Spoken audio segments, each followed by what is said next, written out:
Hi, this is Designing Yourself. I'm Paul McAleer. And I'm Whitney Hess. And as usual, Paul and I have already been talking about the topic that we want to talk about today. We get to a point in our conversation where we're noodling on what we're going to talk about, and then we start talking about it, and they're like, damn it, why haven't we been recording this? Yeah, we don't know. The jumping off point is always a hard thing, right? Because we start talking about various things, and then usually it's Whitney who just says, yeah, we should start recording Because everything's so good. So, what we have been talking about already today, and what we want to keep talking about, is the topic of striving. Now, for me, this is something that I have been turning over my mind for a very long time. In fact, ironically enough, I have been striving to not strive for a very long time.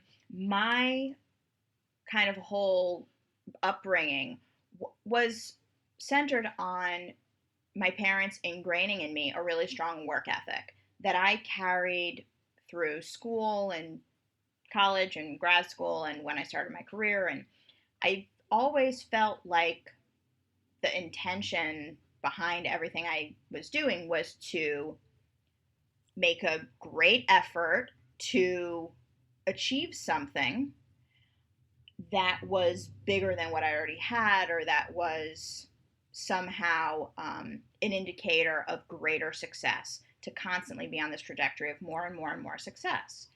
However, you want to define success. And for a long time, I defined success as how much money you make.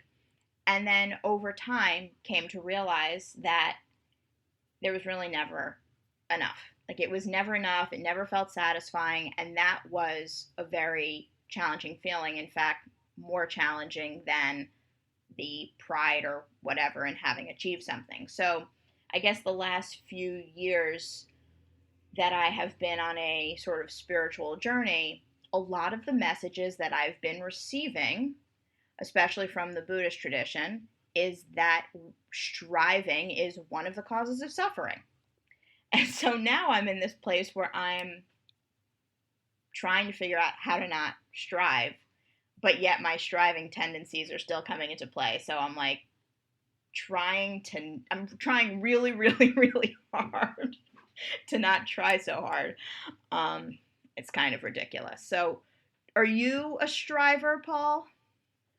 So that's a great question. I had a slightly different upbringing than you, and in that I was fortified with this idea that I am super smart and talented and things should come easy to me, which is a Hmm. very different place to be than work hard and success will come.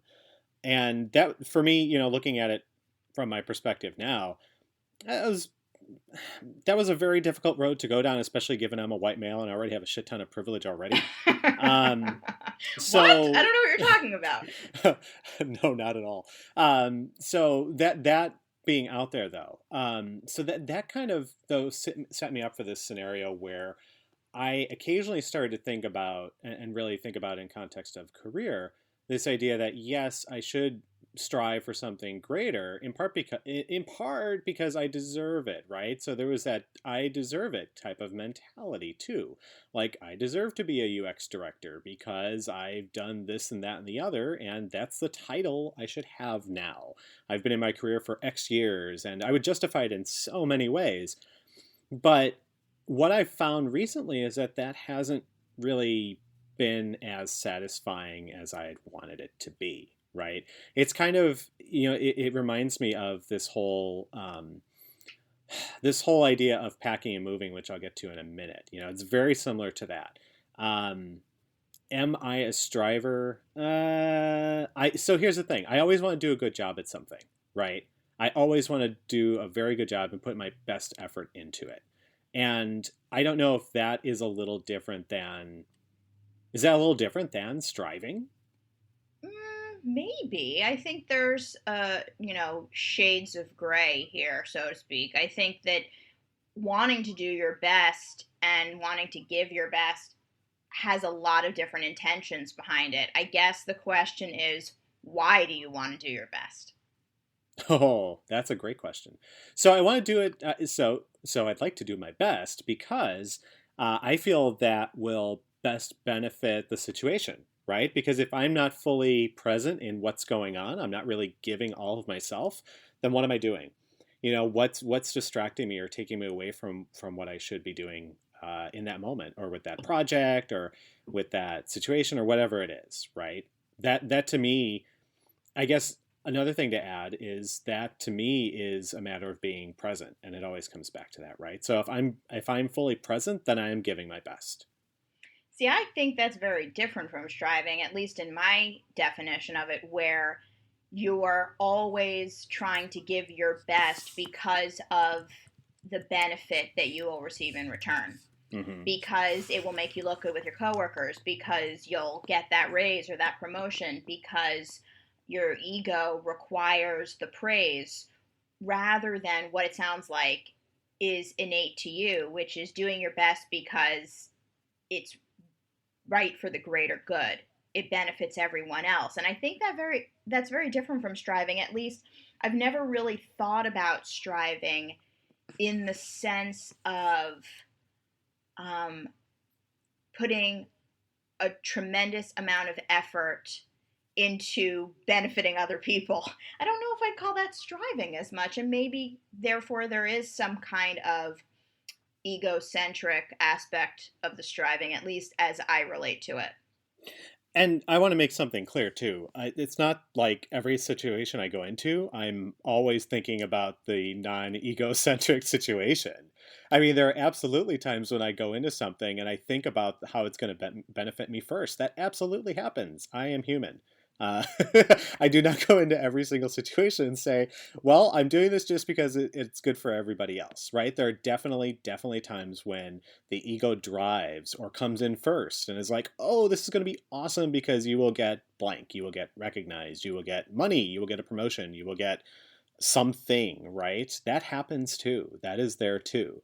I think the hard part for me is as it always is for me, is being in the gray area, right? Where sometimes, yes, my ego will want to drive these things and does. And then there are other times when my ego does not want to drive, or rather, or rather, my sense of self ends up being so very strong that I'm able to access that first in lieu of accessing my ego first, which is really easy to tap into. My ego's super easy to tap into.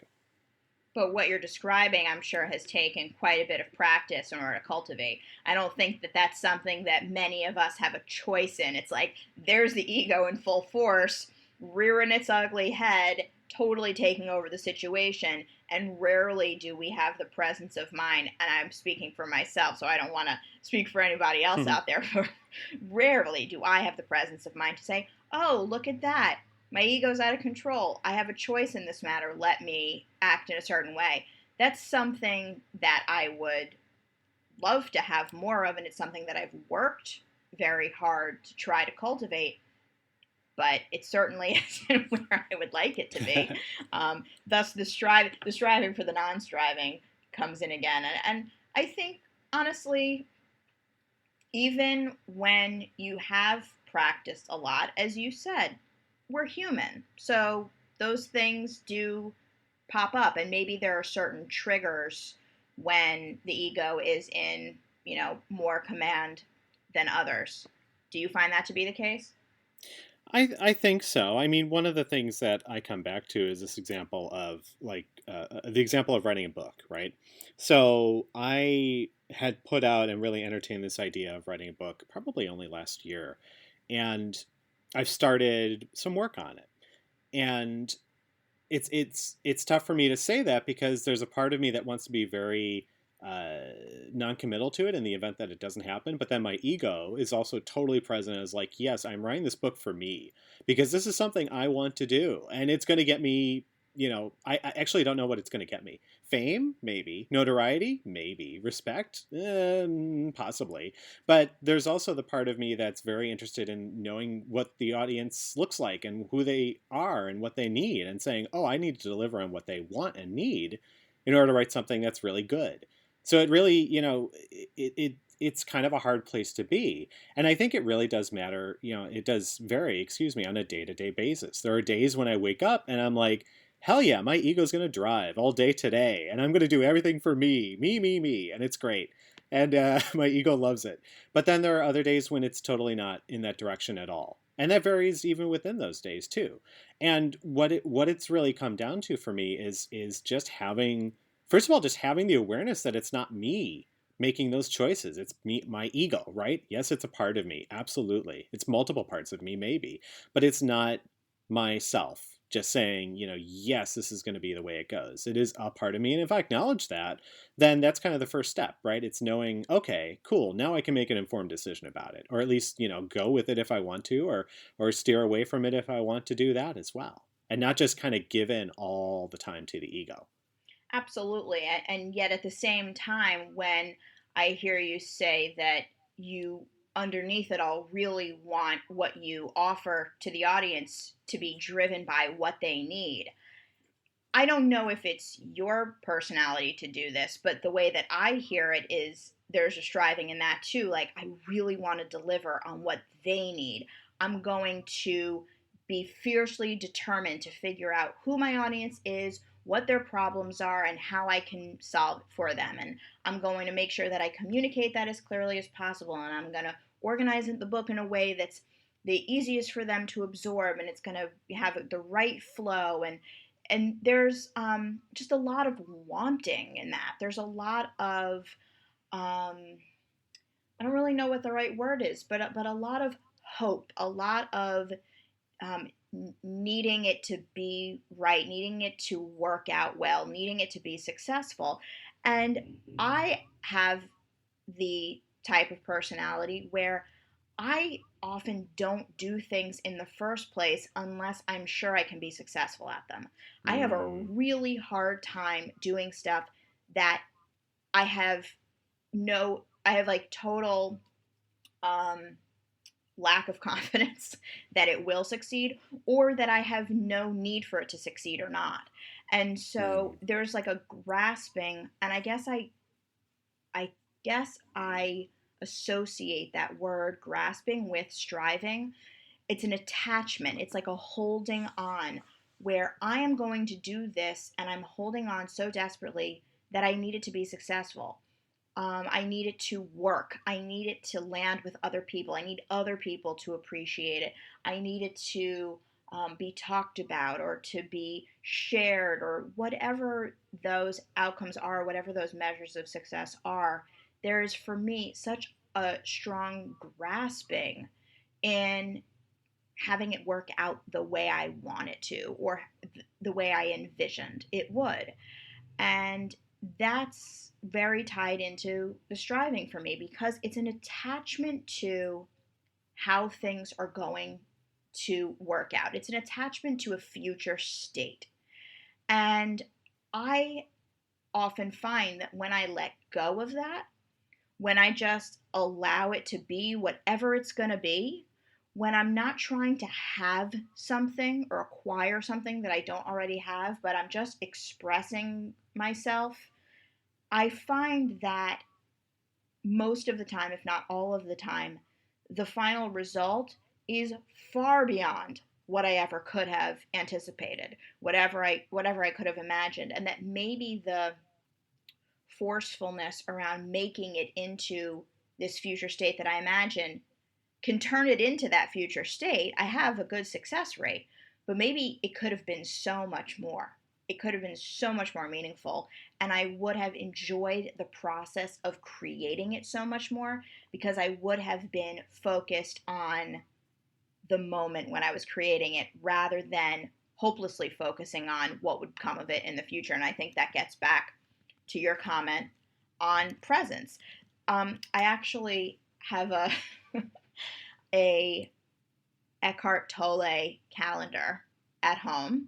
Frederick and I put it up at home, and it's a monthly calendar, and so we get a different photo and quote from him every month. It sounds so cheesy now that I'm saying it out loud.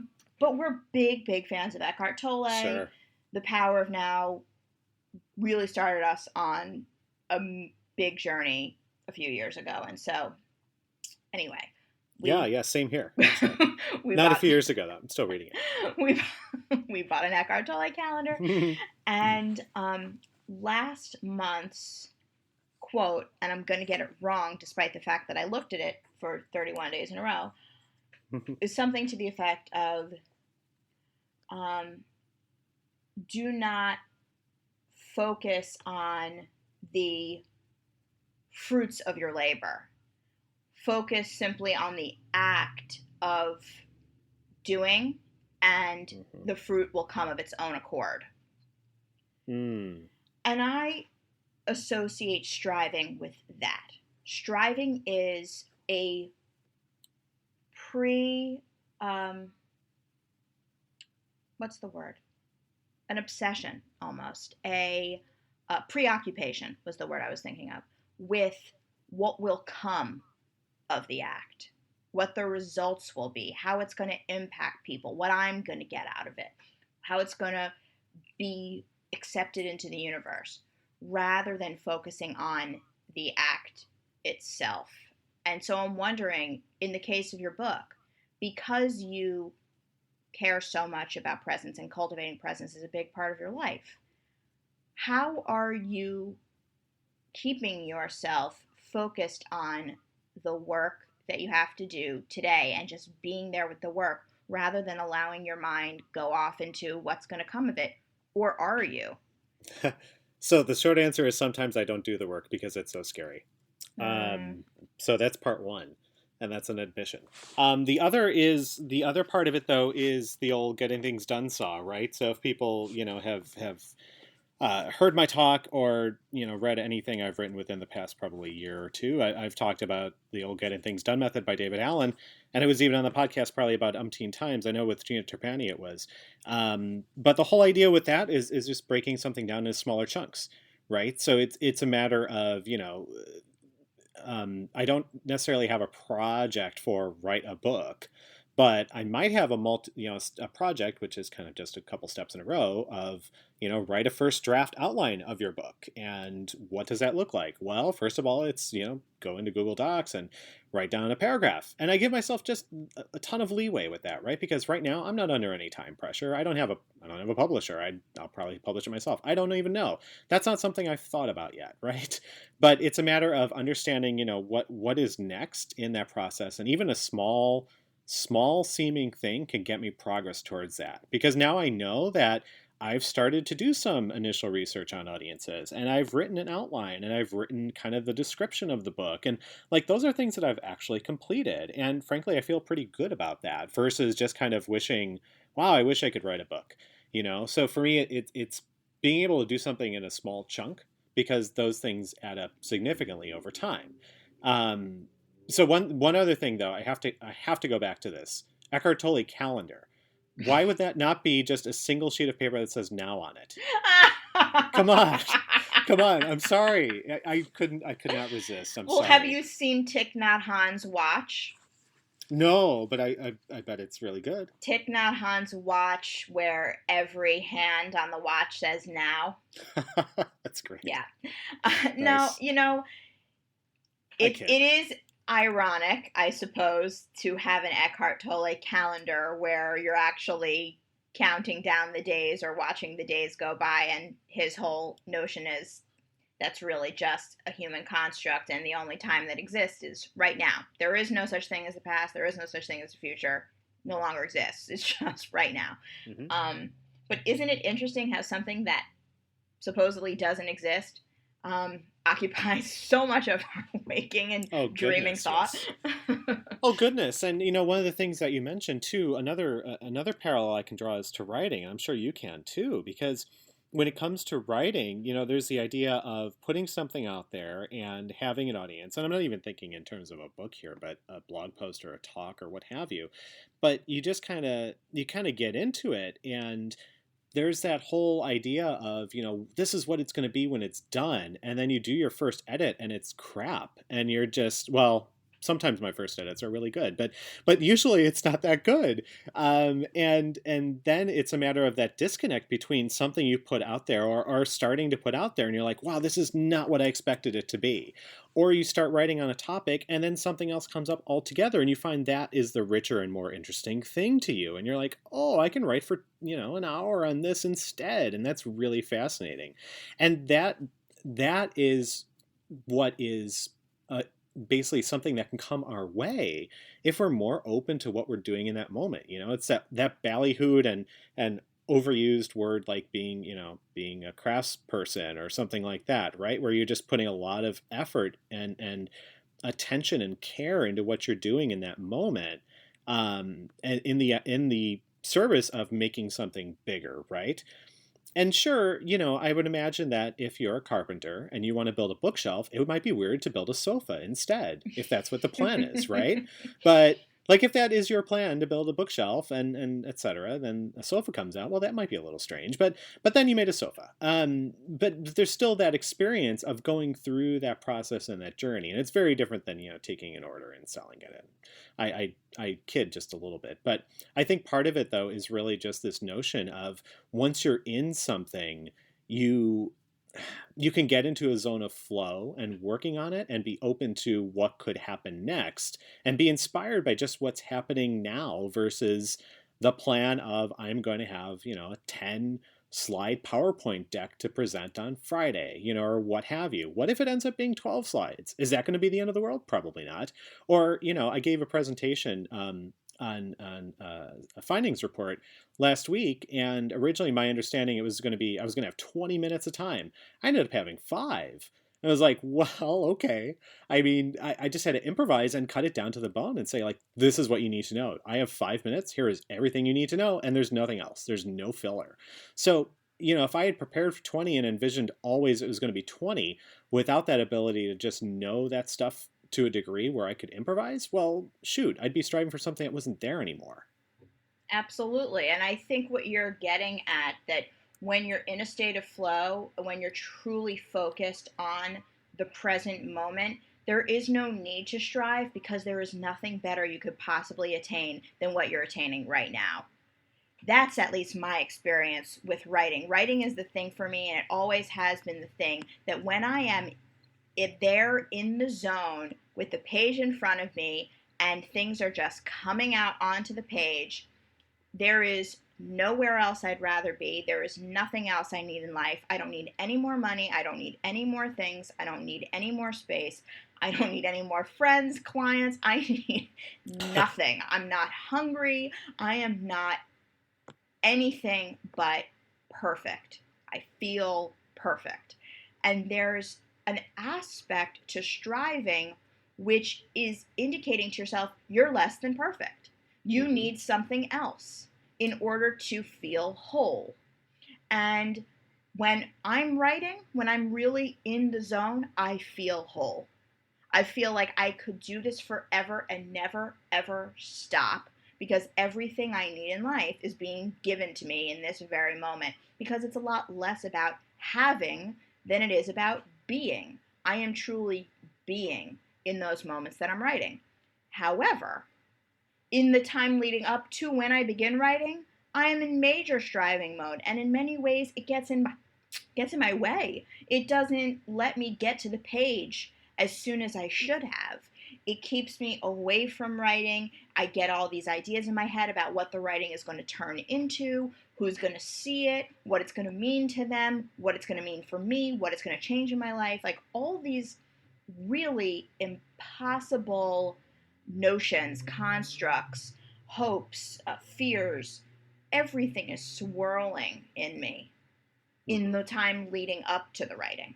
Mm-hmm. And in the first moments of writing as well. It probably takes some time for it to, get out of me. It's like toxins that I have to somehow get rid of.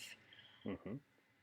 Then I'm in perfection, happiness, contentment, all of the wonderful things in life wrapped up into one. And then I come to a point of completion, and it could be in that same session, or it could be that I've come back to it 10 times, But at some point, I'm at a point of completion. Now that striving rears its ugly head again. It's like, okay, well, now what's going to happen with this, and who's going to see it, and what is it going to mean, and is this only for me or is this for other people, and if it's for other people, is it going to meet their needs, and how is it going to impact them, and blah blah blah. I go into a crazy space. And as I was mentioning earlier about kind of when you don't strive, things have a way of having an even greater impact or greater success than you would have had you been aiming for something. Um, with my writing, when I publish something with the hope of it having a particular outcome, like I want this to really make people think, I want to start a conversation, I want to challenge something that someone else is talking about, I want to really agitate people, like whatever it is that my, you know, my intention is or my aim at the point of publishing it, almost 100% of the time, the post falls totally flat. Like, no one cares, no one reads it, it means nothing to no one. And I'm like, damn, I really thought that was good, you know? I really thought that was good. I really thought that had something to it. The things that I've written where I have no idea what I'm going to write before I sit down, I have no care in the world about what it's going to result in. And I write it in one fell swoop. I hardly reread it, maybe just for misspellings and punctuation. But in terms of content, I'm like, well, I'm not trying to achieve anything, so it doesn't matter if I change anything here because there is no better or worse.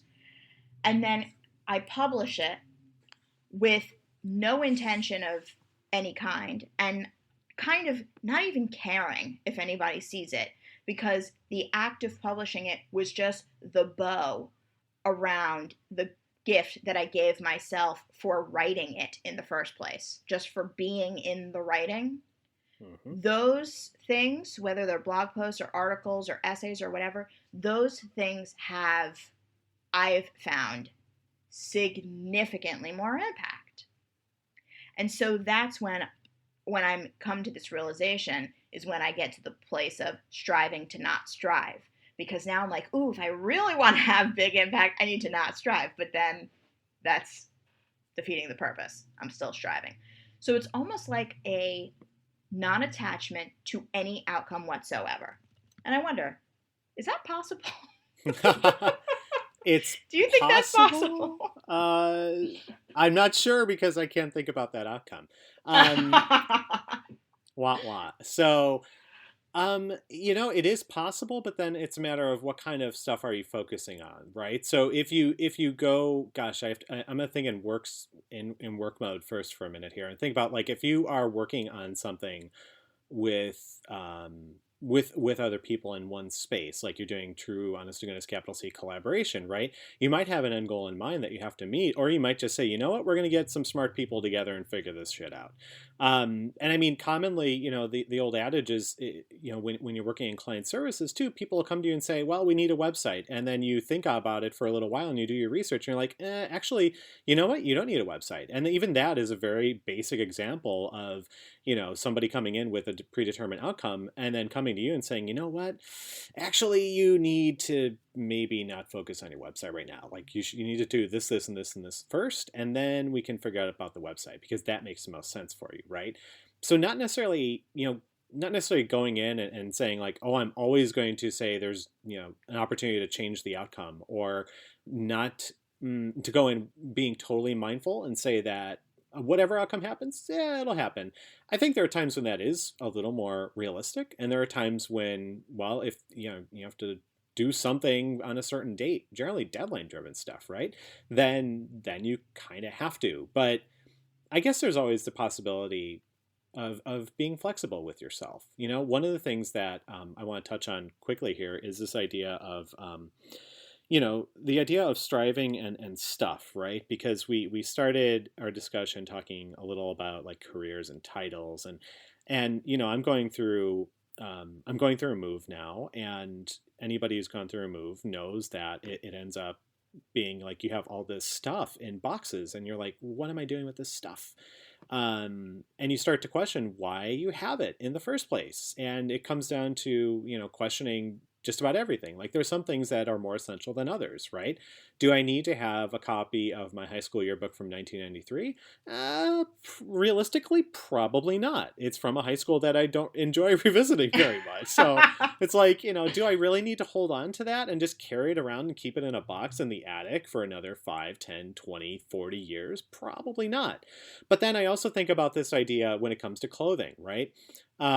Because odds are pretty high, almost all of us, including myself, have some things in our closet that actually don't fit us at all, either too big or too small. And we're like, oh, we'll just hold on to it. And then, because I might be bigger or I might be smaller someday, right? And then when we go in our closets, well, what kind of emotions do those things bring up, right? And for me, I found that if I had something in my closet that made me feel bad to wear it, well, that was bad for me, in part because of body stuff that I've been working on for the past 20 years or so. But, it was not a good situation to be like, wow, I actually can't wear that. And I see it every day when I go in my closet. So for me, like that was almost striving for something that was not real and did not exist anymore, or might not exist in the future, because I don't know. I mean, for clothing, it's a matter of like, hey, this is stuff that fits me now. It looks good, or at least looks really good, maybe if I'm feeling really good about it. But it's stuff that I can wear now, and it's just kind of being realistic and editing that stuff down too. It's all stuff. It's all stuff. And what you're touching on is this idea that striving is a cause of suffering. Mm-hmm. That when we tell ourselves there is this item that I have that if I just try hard enough, I will eventually fit into it, or it will eventually look good on me, or I need to keep this until I achieve something. Every single time you see it, you are causing yourself suffering. And we Mm-hmm. stay in a state of suffering when we're striving. And I think that there's a fear in not striving that we'll become lazy or complacent or wasteful or detached. Yeah, what's the opposite of attachment? Detached. Sure. And in our society, that's unacceptable. It's unacceptable to be aloof and to be, non contributing. That's the message that we get. And I think there is a deep seated fear that if we just stop trying, that we will simply cease to exist. Like, just throw out the clothes that don't fit. Stop trying to get into those clothes because it's just causing you more suffering and you're not really ever going to achieve it anyway. Throw it out. And if you happen to get to a different weight, good for you. You can go out and buy new clothes. You're not going to want that old thing anyway because it will forever represent a time when you couldn't fit into it. Mm-hmm. So I love that you're bringing that up in terms of striving. And I'm also reminded, because you use the phrase to be flexible with ourselves, I am currently taking an 8-week course on self-compassion. Mindful self-compassion, actually. And this is a topic and a conversation for another time. I'm sure we'll delve into it at some point. But the part of it that I was just reminded of is that many people, myself included, go into a course on mindful self-compassion determined to be self-compassionate by the end of it. Yes. It's like, yes. I'm going to take this 8-week course. I paid a few $100.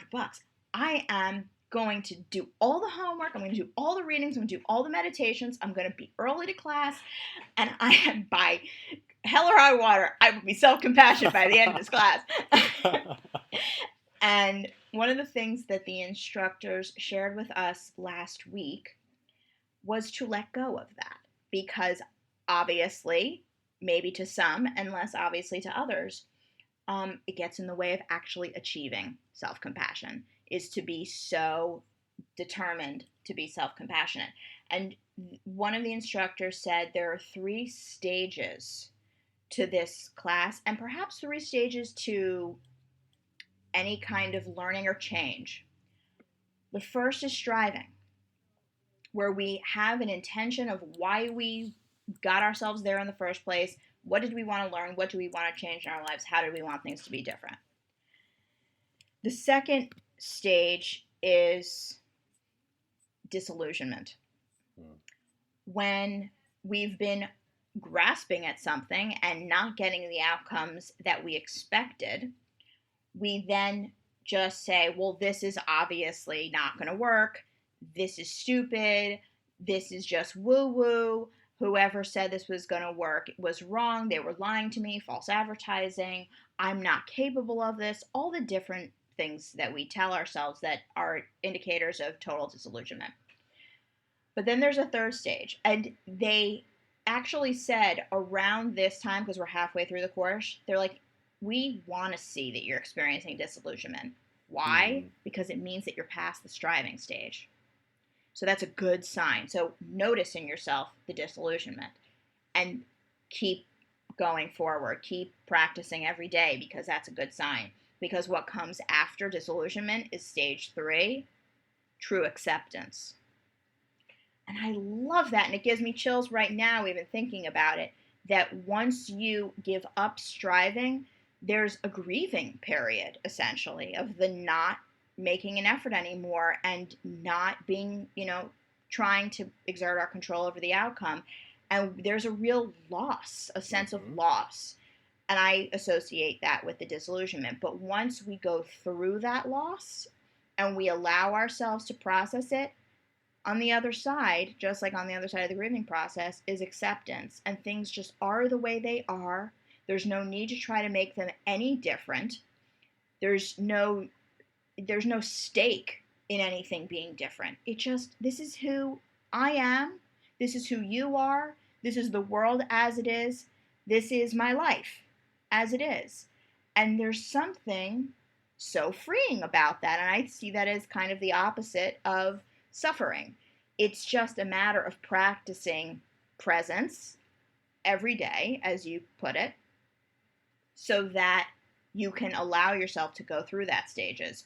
But that for me is something that I find to be a real challenge, and is still something that I need to practice every day, and will very likely be something I'll have to practice for the rest of my life. Oh yeah, this is hard stuff, and it's not instantly done. And I think one thing that's worth noting there with that beautiful idea of that process. I mean, I love that as well. Is that when you get to the other side, when you're in acceptance, that's not that's not necessarily a place of sadness nor happiness, right? It is what it is, right? And really, that grieving process, that letting go of what could be, is a grieving process. That tends to be pretty sad when you have this idea of how things are going to be or what you envision them to be, and they are not that way. That, in me at least, that leads to sadness. And sometimes it's small, sometimes it's big, and sometimes it takes, in some cases, years to get over, and other times it's like 2 minutes. But on the other side of it, it really is a matter of, okay, this is what is actually the reality that I'm in at this moment, and this is the situation, and how can I apply myself right now to what's going on, versus pretending, and not pretending, that's a little harsh, but hanging on to this idea of something that is not going to be. Love it. And what you just said made me realize something that I don't know that I've considered before, which is acceptance is a place where you don't need to strive because everything's already all right. So yeah, everything's okay. Everything's good right now. Everything's exactly as it's supposed to be. You don't need anything else to fill the void. There is no void. Everything Yes, is right, and you don't have to make it right. It just is right. that's right. And you get to roll around in that. So, yeah, I think I'm going to let go. I'm going to try. Keep Okay. trying. All right. I love it. Well, Whitney, this has been another fantastic conversation. Thanks for speaking with me, and we will, of course, talk again very soon. I always love chatting with you, Paul. Thank you for always helping me see another side of things that I'm struggling with or considering. I really appreciate your perspective all the time. On the same to you. Thank you so much. Bye bye. Bye. Our thanks this week to our transcript sponsor, RightPoint. RightPoint is a digital agency specializing in user research, custom UX, and creative for brands. Headquartered in Chicago, RightPoint also has offices in Denver and Detroit and provides their services throughout the country. For more information, visit rightpoint.com.